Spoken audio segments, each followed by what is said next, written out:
Guys, what's going on? I'm here with Coach Malachi. You guys are probably aware of his channel, probably aware of him. Great channel, great guy, very energetic. Coach, you want to give a plug to your channel? Yes, Everyone sir. let Yes, sir, man. Shout out to everyone in the UK, man, who's watching this, man. Much love to everyone. I want you to know, much love from me, boxing with Coach Malachi Williams, formerly known as New Media Today USA Boxing. It's an honor and a privilege for me to be here to do this interview. Just left the gym training some clients right here with my brother, Imran Mir TV. So I really, really appreciate you guys, and I appreciate you, brother, for inviting me on the show. No worries, man. It's a pleasure having you on. I want to get straight into it. Obviously, this week we've got a massive fight between Arthur Beterbiev and Joe Smith. Great fight. You know, I've seen your take on it. I know you've given your take on it previously. But for my subscribers, let them know how you see this fight. Firstly, what you think of the fight. Secondly, how you see it going, and how much you want the Bivol fight for the winner. I'm gonna be as honest with you as I possibly can. I like both fighters. I really, today is prediction day for me, so I'm going to give you my prediction before I go on the show. I have a tour, Beterbiev or Beterbiev, however they pronounce his name, stopping Joe Smith probably in like maybe the 10th round.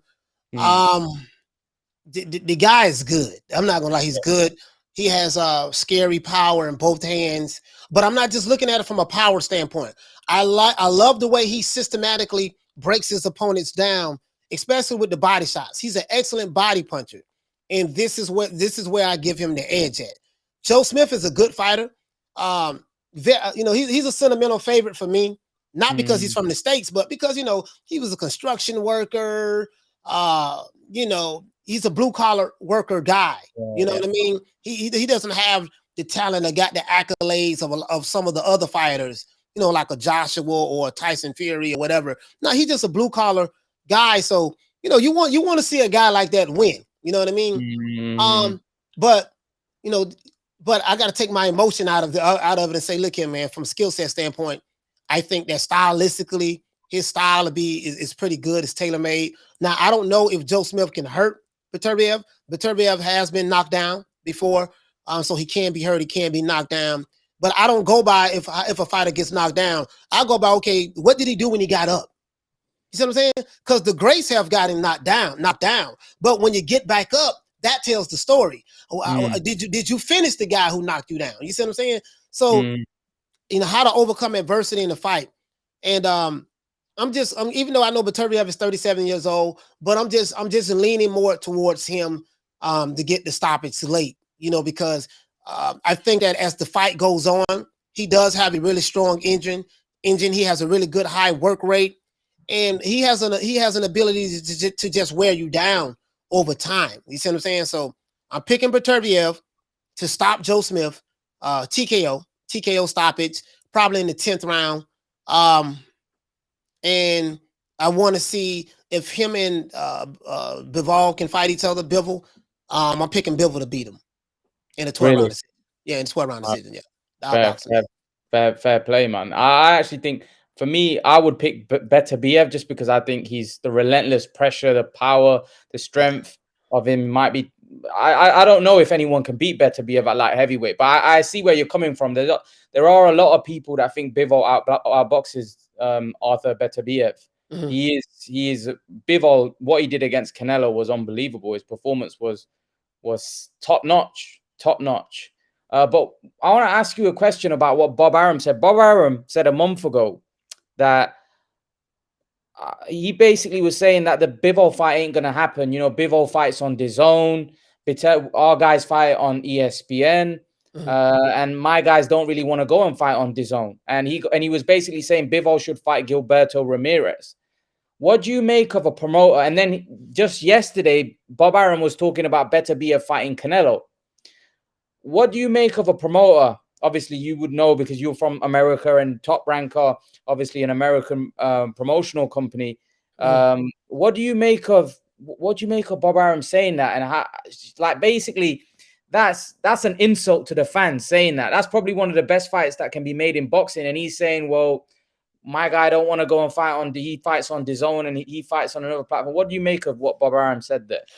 This is classic Bob Arum. Bob Arum only wants to make fights with fighters that are signed to his company. That's all it is. So this is classic Bob Arum. You know, people say, hey man, what they don't like about the PBC is that, you know, they like to do in-house fights. They don't like to cross the street. Okay, well, Top Rank does the exact same thing. They don't like making, you know, outside of the Tyson Fury and Wilder situation. That was something totally different. But that's what Bob Arum does. If you're not signed to his promotional company, he's going to talk bad about it. He did the same thing with Devin Haney prior to Devin Haney signing with signing with Top Rank. You know, before, the kid, he can't, I'm not going to let him sign. No, we're not interested in Devin Haney. He's not a good fighter, this and that. You're signed to the wrong promotional company, kid. And then as soon as he come over, he loves Devin Haney. You see what I'm saying? So that's what that is. That's what that is. So because I think DAZN has shown that, hey, we are willing to allow our fighters to leave our platform and come over. So that's just what that is. That's just typical Bob Arum bullshit politics, and that's what that is. He cares nothing about the fans. It's just American politics as related to the sport of boxing, and that's just what it is. What was the other question? Yeah, that was basically it. The other thing was that he didn't even say I'll send an offer to Beterbiev to come over to ESPN and fight on ESPN. He just basically said he should fight Gilberto Ramirez, who fights on. No, so do you reckon that's it? That could be a case where he doesn't think Beterbiev beats Bivol, and he's trying to protect Beterbiev. Because surely Beterbiev isn't afraid of anyone. He'll fight anyone, and he wants the Bivol fight. So why do you think Bob Arum? I just don't get it, because he didn't even say I'll send an offer. But yeah, Canelo fights on DAZN, and he's talking about Canelo fighting Beterbiev. I don't know. Maybe he's looking at the money. Maybe he feels like, hey man, Bivol is not a draw like that, but we'll be willing to make that fight with Canelo. That goes to show you the double standards of it. And then the Canelo fight, like in my opinion, Canelo get killed by Beterbiev. Like, bro, I've always said this. I did shows on it. I'm like, dude, he's talking about becoming undisputed in the light heavyweight division. Like, how is he going to do that? Like, you have this guy Beterbiev. This guy is a monster. Yeah. Canelo's style is going to be tailor-made for him. He's not those shots, those punches that he was knocking people out with in the middleweight division and in the light and the super middleweight division. That shit is not going to work in the light heavyweight division. Yeah. Not with the elite guys. And no. I mean, I listen. I think Joe Smith beats Canelo. Yeah, really? Joe Smith. Yeah, I think Joe Smith will beat Canelo. Like, there's levels to this. Like, those guys are too big, too strong, and they're good. You see what I'm saying? They're not Caleb Plant. They're not what my main man name from the UK. He beat Billy Joe. Yeah, they're not Billy Joe. Like, no, these dudes are bigger, stronger. They can eat your shots, and then they're gonna and then you're gonna have to take their punches. So I don't think Canelo beats any of the top guys in the light heavyweight division, in my opinion. He's a great fighter, but there's levels to it. I think he needs to stay in his lane in the super middleweight division and defend those titles as it relates to that. And that's all due respect to Canelo, but there's levels to this. You know what I mean? Now, he wants to Zerto. Is Zerto with Top Rank? No, he's with DAZN. Oscar. He's with Oscar. He's with Oscar. So, I want to see what Zerto has, because I'm not like you have a lot of people over here. Well, a couple of people over here. A friend of mine, he loves Zerto. This guy Zerto's a monster. I'm like, okay, I'm gonna find out how much of a monster he is when he fights those other top guys. That tells me the story. You see what I'm saying? Yeah, he looked good fighting tomato cans, but when we see him in the ring with some top guys, how good would he look then? You know what I mean? So, yeah, but I think Bob might feel like stylistically this is a matchup problem for Beterbiev. Beterbiev is not afraid of anyone. Bivol is not afraid of anyone. And Joe Smith is not afraid of anyone. They'll fight anybody. You know what I mean? But this is just typical boxing politics from Bob Arum. Basically, what he's saying is this. Like he told Devin Haney, you're signed to the wrong promotional company, kid. That's what it is. If you're not signed to Top Rank, you can forget about seeing those fights. I'm fixing to show you another double standard. You have Shakur Stevenson over there with Top Rank, right? Shakur Stevenson wants to fight the other champions in order to become undisputed. Bob shot that shit down. He was like, no, that ain't gonna happen. I'm not interested in that. But boy, he'll make Devin Haney and the Lomachenko fight for undisputed in a heartbeat. So what's the common denominator there? Devin Haney is a top ranked fighter now.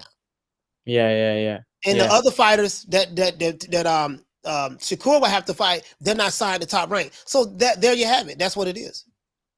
I want to also get your take on I don't know what's because you're stateside. I'd love to get your opinion. Firstly, like about the super middleweight division. Obviously, we got Benavidez, we got Andrade potentially moving up to 168. Jamal Charlo at 160, potentially moving up to 168, but he's at 160 right now. There's a narrative spinning around that Canelo avoiding these guys, and he's avoided these guys, and he's been going on this Euro tour fighting European bums, apparently, according to a lot of Americans, a lot of channels that I've seen spin that as well. What's your take on that? What's your take and what's your opinion about when people say that Canelo fights a lot of these European guys, but he's avoiding, some of our best fighters here in America? I mean, the hypocrisy of it is this. The same channels who say that, hey, Canelo is fighting Euro bums, you got to understand, they hate Canelo. Yeah. So it's coming from a biased, slanted point of view, right? These channels and these channels who talk about Canelo in that way, and I get it, they hate him. That's fine. If they have a right to feel that way. These are Floyd Mayweather supporters, right? So this is the commonality. When I do my research, I see, the commonality is this is Floyd Mayweather supporters. Floyd doesn't fight anymore. So if what you're going to see is these channels are fanboy channels. They're not really boxing channels. They're fanboy channels. They're fanboys of PBC fighters, certain PBC fighters, and they come together. We hate Canelo, and so he didn't fight Jamal Charlo, but they don't talk about. But he fought Daniel Jacobs. Yeah, he didn't fight Jamal Charlo. Yeah, but he fought Triple G, and at that time Triple G was the guy. Now, why Canelo didn't fight Jamal Charlo, I don't know. I do hear that. Oscar De La Hoya, they did make Jamal Charlo an offer back in the day, and he turned it down. So if you received an offer and your team turned it down or whatever the case may be, there you have it. He didn't fight Demetrius Andrade. Why Canelo didn't fight Demetrius Andrade, I don't know. I do believe that there is some validity because I'm not a part of the Canelo Alvarez witness protection program neither, right? Defense fund. He didn't fight, certain fighters he didn't fight. He didn't want to fight them. For whatever the reason may be, he definitely didn't want to fight Demetrius Andrade. So I'm not saying he was scared of him, but for whatever the reason may be, you a horrible fighter. He don't want to fight that guy. He didn't want to fight that guy for whatever the reason may be. You know what I mean? So, but the Jamal Charlo situation, oh man, I have a lot of Jamal Charlo fans. They hate me because I tell it like it is. I'm like, this dude been fighting tomato can after tomato can. He's been a pro for 14 years. He's fought one champion in 14 years. When I mean champion, I mean a guy who actually had a belt. I'm not talking about guys who became champions later on after he beat him. I'm saying the guy who had a belt, and his name was K9. Cornelius, I forgot his last name, but they called him K9. And he was 5'6" tall. Same height as me. 5'6" tall, and he was 42, 43 years old.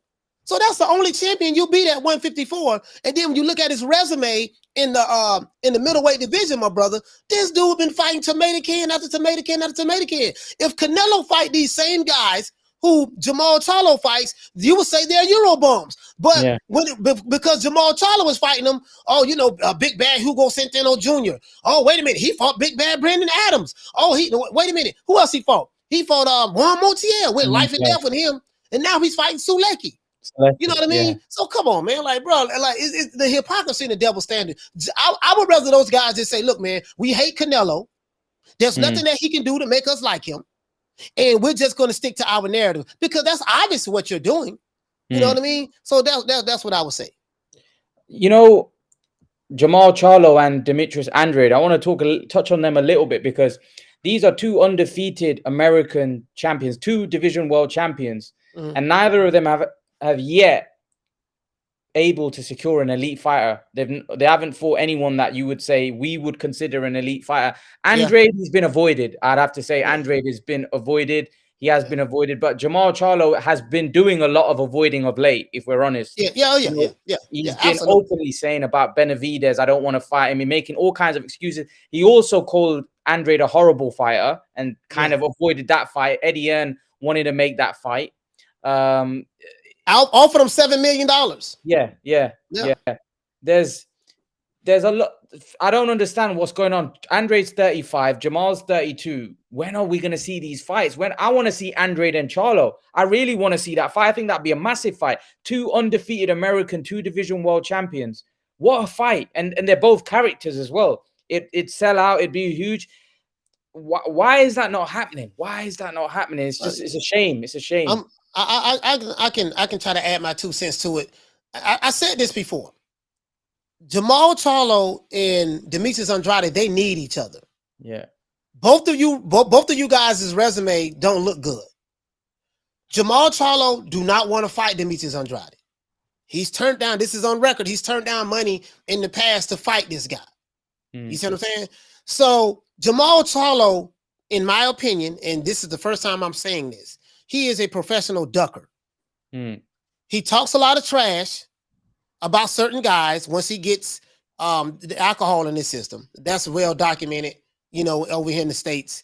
And he's content with fighting Suleckis, Brandon Adams, Dennis Hogan's, Warren Montiel's. He's nothing like his brother Jamel. He's the total opposite. You see what I'm saying? So Jamal Charlo, you called out David Benavidez. You said you will move up and fight him and do this and do that. And then when David Benavidez called your bluff, you said, I don't fight no one under 25. You have to get a COVID shot. Your baby mama got to know how to twerk. Your cousin got to know how to do the hula hoop. You come up with all these damn excuses, right? And then you see these guys out in the open, in the public, and you talk all this trash. But then when it come down to actually fighting, I don't want to fight Andre. Why? Andre brings nothing to the table. Yeah, he brings a belt. You said you want to become a unified champion. You look up to your brother. How do you look up to your brother when your actions are showing that you're doing the total opposite of what your brother is doing? You see what I'm saying? So in my opinion, as it relates to Jamal Charlo, and I know I'm gonna get a lot of flack from Liz, I don't care. You know what I mean? I don't care too much for Jamal Charlo, not because I have anything against him personally, but because of the hypocrisy and the double standards that I see as it relate to him. You guys like to criticize Canelo, and I'm not a fanboy of Canelo at all, but I'm like, this dude is at least fighting, 3-4 times a year. He's unifying divisions. He's becoming undisputed. What the hell are you doing? I see you in the club, you're drinking, you're partying, you're doing everything other than fighting. And then when you do fight, you fight once a year. And then when you do fight once a year, you fight the tomato can. But yet you're saying that you don't want to fight Demetrius Andrade, and then David Benavidez brings nothing to the table. Okay, but what the hell does Sulecki bring to the table? Somebody tell me, what did Warren Montiel brought to the table? You said, what did Brandon Adams bring to the table? Or Dennis Hogan? You see what I'm saying? So it just, man, that dude just do a whole lot of talking, man. That's how I feel about it. Let's jump up to the heavyweight division and talk about the heavyweights. I got a similar situation going off here with Tyson Fury. Tyson Fury coming out just yesterday saying, I want 500 million to fight the winner of Joshua Usyk. I've got an opinion. I don't know what you think. I got an opinion that I don't feel Tyson Fury wants that smoke with Usyk personally. I think the problem is us boxing fans, we already crowned Tyson Fury the best of this era. So he thinks, why do I need to risk going in there with someone like Usyk and potentially getting beat?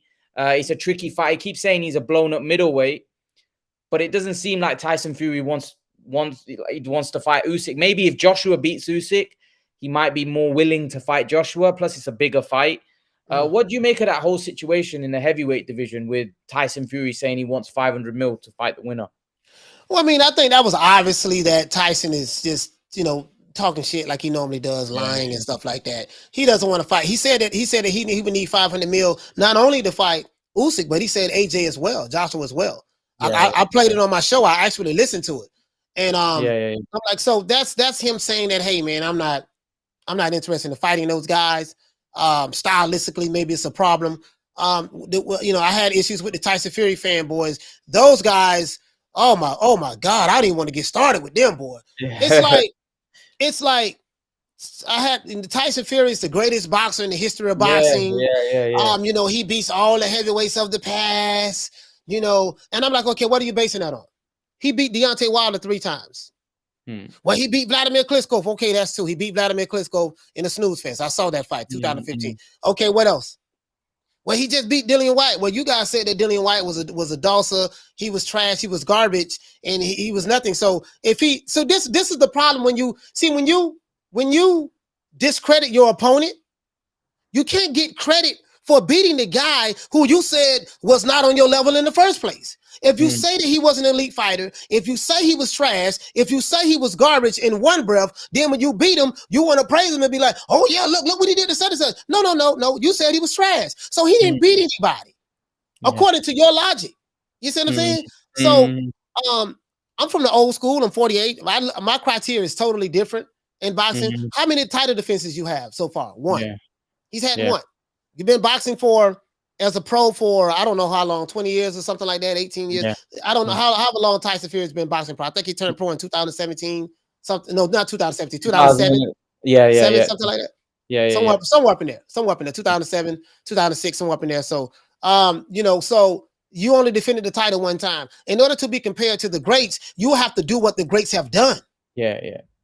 And this is the problem I have with these modern day fanboys of the sport of boxing. They know nothing about the sport of boxing. They have an overly emotional attachment to their favorite fighter. And that's what it is. And they don't know the criteria of what greatness is. Okay, you beat Deontay Wilder 3 times. I would say 3 times. 2 times. You stopped him twice. A guy who didn't know how to box. Everyone knows that. He was a one-trick pony. You know that. Everyone knows that, right? He doesn't throw body shots. Footwork is terrible. Doesn't work behind the jab. And he has stamina issues. Yeah. So we saw that. So I applaud you. You beat Deontay Wilder, right? You beat Vladimir Klitschko in 2015 in a 12-round decision. Okay, cool. You did that. That's it. So if that's the requirement, if you look at the greats like the Alis and stuff like that, listen, Ali fought all the people in the top 10, top 15, and some of them he fought multiple times. He won 25 world title fights. Muhammad Ali had 25 world title fights. Tyson Fury's had 5. You see what I'm saying? So it's like, and I'm not saying that same competition is here today, but the standard is low. The standard is very low today. Like you can go to Kentucky Fried Chicken and beat a chicken sandwich or beat a Subway sandwich, and depending on how popular you are with your fan base, you're the greatest thing since Jesus or Muhammad or whatever. And for me, it's not, that's not it. And then you'll have certain fans, if you don't feel the way they feel about their fighter because your criteria is different, they'll attack you, they'll do this and that, so it is what it is, man. These men in boxing are very, very moist. That's what we use over here in America. They're very moist, very sensitive, very just, I question a lot of these guys. Like, dude, what is your standard for what's great? Not taking anything away from Tyson Fury. He's a great fighter. But will he beat Usyk? We won't never know, because if you won't fight him, we won't know. It's not as simple as, we automatically know what happened. No, you don't know what happened, because in boxing, the only way for sure to know what happen, you would have to actually get in the ring and fight the guy. How do we know that Tyson Fury would destroy Dillian White? Because he got in the ring and he did it. So for all of those Dillian White fans prior to the fight that was saying, oh man, Tyson Fury don't want to fight Dillian White. Dillian White to do A, B, C, and D to Tyson Fury. Okay, guess what? Tyson Fury has cleared all doubt as it relates to that fight because he stopped him, knocked him out in the 6th round. So you can't say, he beat because he beat Wilder. He don't need to fight Usyk or AJ. You just imagine what he'll do to AJ. No, we don't imagine what he'll do. We would know what he'll do by getting in the ring and fighting them. We didn't imagine what Ali would do to Foreman because he had to get in the ring and fight him and show you what he'll do. We didn't imagine what Ali would do to Joe Frazier because he got in the ring after he lost 2 more times and showed you what he'll do. Larry Holmes, Lennox Lewis, he got in the ring and showed you what he'll do to Tyson, what he'll do to Holyfield, what he'll do to Vitaly Klitschko. He got in the ring and did it. In today's time, these fans, they love their fighters so much that if they fight to beat 1 or 2 guys, he doesn't have to fight the other guy because we automatically know what he'll do. It just doesn't work that way. I don't even argue. I don't even talk to guys. As soon as they say some dumbass shit like that, I'm like, okay, man, yeah, whatever, and I walk off. You know what? I totally agree with what you're saying, man. There's too many fans that have already crowned him king without him having beaten everyone of this era. I remember he was on a show yesterday, Fury, on Talk Sport, and basically the guy was saying, he was basically saying, why should I have to fight Usyk? He's a blown up middleweight. And then the guy's like, no, he's a cruiserweight that moved up. So then the guy asked him, okay, would you have fought Evander Holyfield? He said, no, I wouldn't have fought Evander Holyfield. He's a cruiserweight. He goes, you're lying, Tyson. You would have fought Evander Holyfield. And let's be honest, Evander Holyfield is a greater heavyweight in history than Tyson Fury. There's no doubt about it. He ranks much higher, you know. And not only that, not to interrupt you, but not only that, Tyson Fury has fought a blown up cruiserweight before. He's fought a cruiserweight that moved up to heavyweight. Right. So this is what I'm saying. This guy lies so much. And I know that the Tyson Fury fans, when they see this video, they're gonna say, "Oh man, this is that American hater. He's hating Fury." They will never refute what you're saying.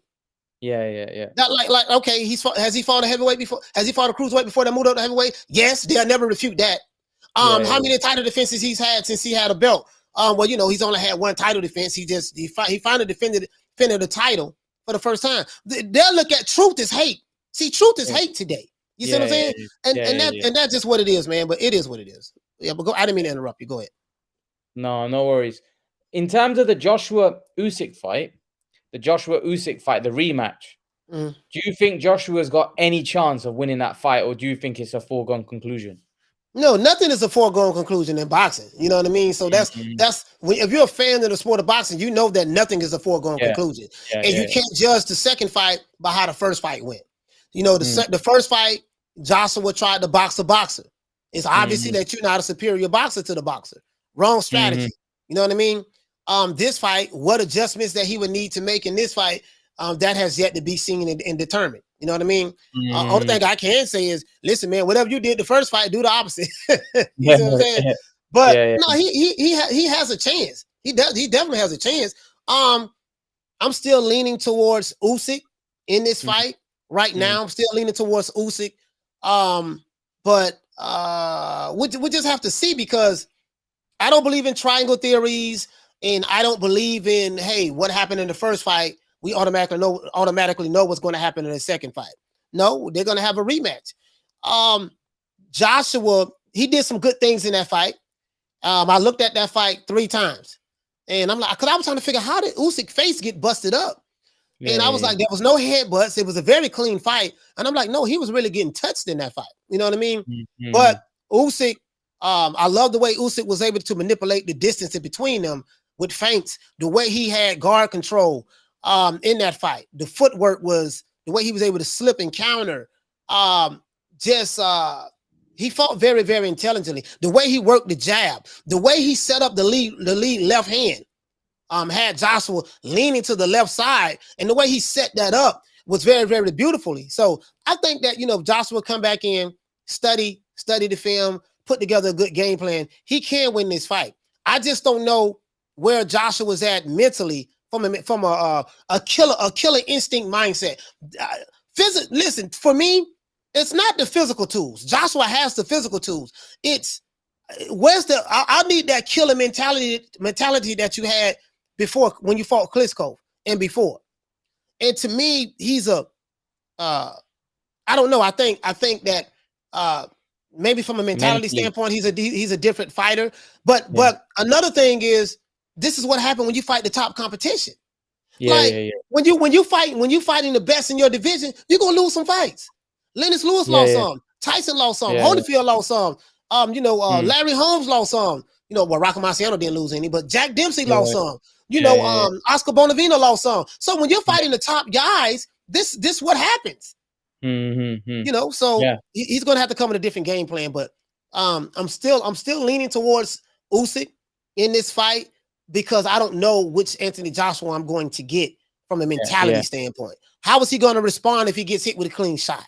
Is he going to have this panic look on his face like he does sometimes when he get hit with a good shot and he looks very wide-eyed? Is he going to look lost in the ring like he was when he fought Usyk? Is he going to fight timid the way he fought Usyk?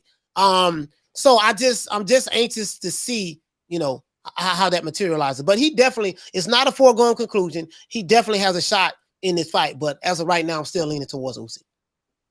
So just to end up, just last 2 questions. I really appreciate you coming on. Tyson Fury, if he was to fight Alexander Usyk, how do you see that one? And who's your pound for pound best in the sport? If he was to fight Usyk, that's a tough one, man. He's 6'9" versus what, 6'3"? 6'3", yeah. Usyk is a damn good fighter. Some of the advantages that Tyson Fury would have against those other guys, I think Usyk would probably take that away from him. It depends on what style. How would Tyson Fury try to fight him? Would he keep him? He has very long arms. Usyk would have to get in on the inside. Tyson Fury has pretty good footwork, but Usyk has damn good footwork as well. You know what I mean? So, he has good footwork, but good footwork in comparison to whom? And those other guys he's fought, he won't have that footwork advantage over Usyk. You see what I'm saying? Yeah. So, I don't know. Like, I don't know, man. Like, I would love to see that fight. I can't just say that because he's 6'9" and he beat Deontay Wilder 3 times with 2 times, and he beat Dillian White. That he'll automatically beat Usyk. I can't say that. There's a reason, and there's a reason why he want $500 million to fight him. I would say that there's a reason why he wants that much money. Pound for pound, I don't have a pound for pound list. I'm gonna tell you why I don't have a pound for pound list. Pound for pound is so subjective. I'm old school, so the criteria that I go by for making the list is totally different from the way people are doing it today. Today, people pound for pound list with like ESPN and some of the fans online. It's a popularity contest, right? Yeah. And so if people, you tell me a list, they want to argue, debate, get mad, this and that. My criteria is how many weight divisions have you became a champion, right? How many times you defended your title, your skill set. Your skill set is, can I see you moving up in multiple weight divisions and still becoming a champion, beating other guys in the heavier weight divisions? This is why I lean more towards fighters who have moved up in weight and became champions in multiple divisions. And because it showed me, hey, look, his skill set carried throughout multiple weight divisions. That's originally what pound for pound was originally for. Now it's and you don't have heavyweights on the pound for pound. Heavyweight can't be in the pound for pound, right? So the only way you can put the reason why Usyk can be on there, because he moved up from cruiserweight to heavyweight. His skill set carried from one weight division to another weight division. Now it's, if you can drink the most lagers or shandies, you can be on the pound for pound. If you talk the most trash, you can be on the pound for pound. And the criteria is totally different now. So my criteria is totally different from the modern day criteria of today. You know what I mean? So I would put a multiple weight division champion who's had a long reign as a champion and who's had defended his title on multiple occasions. I would put someone like that on the pound for pound versus someone who hasn't done that. And so I would say that. So that's the criteria that I would judge it by, but I don't have a pound for pound, man. I'm gonna be honest with you, I don't. Coach Malachi, man, I really appreciate you coming on, man. It's been a pleasure talking to you. I've really enjoyed it, man. Really, really enjoyed talking to you. It's always good talking to you. I've been watching your channel for a while. The energy that you bring, man, is really good. We need more people like you, non-bias, that just say how it is, energetic. Yeah, man, I really enjoy your stuff because I feel like you're a bit like me, where you're non-biased. You don't push any kind of agenda, or you just say how it is.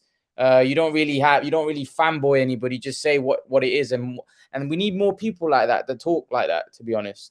Yeah, I mean, with me, I have people who like me, and I have people who hate me. You know what I mean? I have Tyson Fury fans who hate. It doesn't matter. I have people from all races love me, and I have people who hate me. You know what I mean? It doesn't matter. And I know it's coming from their emotional attachment to their fighter. Over here in the States, I have the Jamal Charlo fans and the Errol Spence fans. They're fanboys. They hate me to death. So some Tank Davis fanboys, they may hate me or whatever. It is what it is. I mean, bro, I get death threats. I'm dead ass serious. I get death threats, email death threats. I get text messages, death threats. Some people are calling into the show and to say they want to put hands on me. They'll do this and that, just trolling and stuff like that. Bro, like this shit is crazy. Like these men that's in the sport of boxing, these fanboys, these guys are like, they're worse than women. Like, I wish I can replace them with women boxing fans, because these guys get so emotional, they get so moist. I feel like if these guys were literally want to have relations with their favorite fighter. And I'm just giving you the PG version of it, because this is how emotionally attached they are to these guys. So me, I do my best to toe tag him, body bag him, offend them, insult them, and I move on and go back the next day and do it all over again. And I just try to keep it boxing and just call it the way I see it. You don't have to agree with me. It's okay for us to agree to disagree. I'm not going to argue with you about your opinion. That's how you feel. It's subjective to you. But nor are you going to argue with me about my opinion. Let's agree to disagree and move on. And I think that'll help grow the sport versus me sitting, two grown-ass men sitting online, arguing with each other, getting mad, threatening, doing this. It's really uncalled for. It doesn't grow the sport. And that's how I see it. Yeah, I totally agree, man. Totally agree with what you're saying there. I think people are too emotionally attached to a certain fighter, and they'll just come out and attack you for no reason, even though you're basically not you're talking common sense. You're talking sense, but they don't like the fact that you're calling something out that's BS, basically, because they're attached to that fighter. They want you to talk good about that fighter all the time. And if you don't talk good about him, you're a hater of his. Right. It is what it is, man. Imran, man, I really appreciate you, man, for having me on, fam. Yeah, no worries, man. I really appreciate you coming on. I'll send you I'll tag you in this video. I'll leave a message in the community tag letting my subscribers to go over and sub to your channel. Great channel. And yeah, thanks for coming on. Yeah, man. Salute, man. Peace, everybody, man. Listen, man, you guys, please, man, let's help this channel grow. Imran Mirror TV, great boxing channel. The brother doesn't push any narratives. He really wants to grow the sport of boxing. Please subscribe. Please support, for the true boxing heads out there, and even the casuals. You can learn a lot from watching just really the good boxing channels who really want to help grow the sport. Once again, it's our boy, Coach Malachi Williams, signing out. New Media Today USA Boxing now, Boxing with Coach Malachi Williams. That's the channel now. Please subscribe. Please come over. Hate, like, subscribe, leave a message. Doesn't matter to me. I really appreciate it. Other than that, guys, peace. Thanks, guys.